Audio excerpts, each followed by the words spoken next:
Do you know what's confined space? And ever wondered about the hidden dangers lurking in the confined space? A confined space is where a special risk arises that is reasonable and foreseeable due to this enclosed nature. Here are the common types of the confined space, like manholes and tunnels. Please imagine a small enclosed space. This is potentially fraught with the unseen risks like the fire hazard, hot environment, steam and gas hazards, liquid hazards, and the hazard of tank fall and trips. Here is an outline of the video, entry procedures, equipment and PPE, and emergency response. This video will show you how those elements will improve working in confined space. We will follow the code of the practice for safety and health at the working in the confined space to reduce the workplace risk. This is the sample of the permit. Before entering a space, we should find a designated competent person to carry out risk assessments, such as testing and monitoring the air, identifying potential exposure to reduce work risk, and making recommendations. After obtaining the work permit, during the work process, we need to provide ventilation system to fully purify, cool, and ventilate before entering, which still requires monitoring of the air. Testing continues when workers enter the confined space and isolate the space to prevent the hazards during work and lock out the area and don't let the other ones to affect our work. Therefore, only certified workers can enter our work in confined space and communicate with the walkie-talkie to warn the entrance of changes in environmental conditions like the air.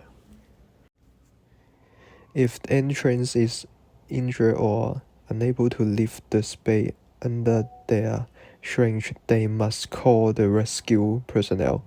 Also, the rescue personnel need to stand by during every moment in the outside.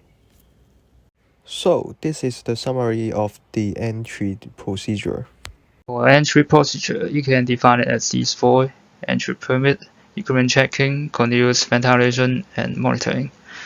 So for the entry permit, it's about the entry into the space is prohibited unless the worker provide a written entry permit. And equipment and checking is about prepare and inspect all the required equipment, including the PPE, communication device, and lighting, and even the rescue equipment. And ventilation is to remove the contaminants and provide a supply of clean breathing air for the workers. And the monitoring means test the atmosphere of the confined space to ensure it is safe for entry, check about the oxygen levels, flammable gases, and toxic substance.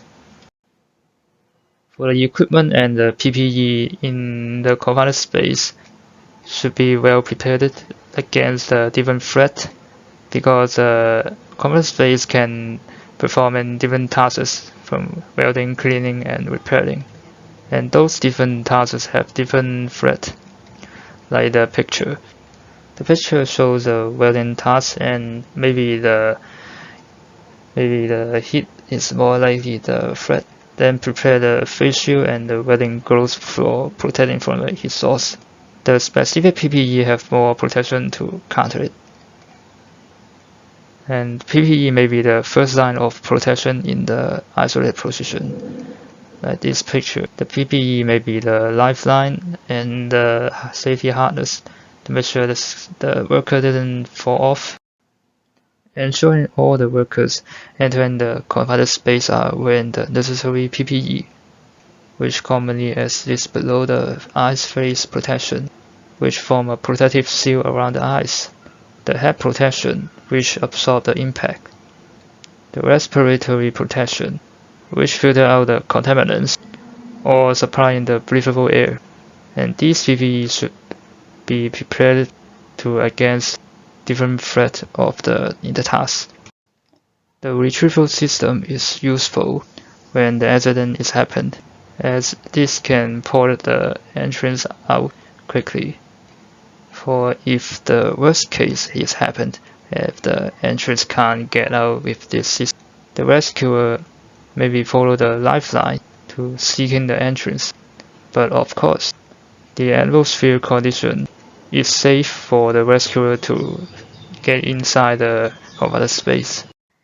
For the emergency response, the different characters have their different responsibilities, such as the attendant, he should summon help and avoid entering of the other one, unless he's a rescuer. For the rescue team, they should be trained properly or about the use of the equipment and the save and the rescue procedures. The equipment may be the stretchers, first aid supply, and the retrieval system. So after all, we should minimize human casualties in emergency situations. It is the first thing that has to be a concern, and for anyone who is without rescue training and proper equipment to gain the confined space.